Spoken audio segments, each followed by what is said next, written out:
சொன்னால் ஒவ்வொன்னா யோசித்து பார்க்கும்போது நிச்சயமா நம்ம இதுல தோற்றுதான் போவோம். எல்லாரையும் நம்மளால அன்பு கூறவே முடியாது இல்லையா? ஏன்னா ஏதோ ஒரு வகையில அவங்க நமக்கு துரோகம் செய்திருக்கலாம்.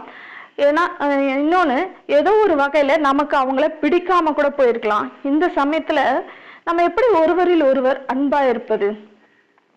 அவங்க கூட நம்மளால அன்பாவே இருக்க முடியாது இல்லையா? அவங்க நம்ம மேல அன்பா இருப்பாங்களான்னு சொல்ல முடியாது. நாம அவங்கள நேசித்தாலும் அவங்க நம்மளை நேசிப்பாங்களான்னு சொல்ல முடியாது.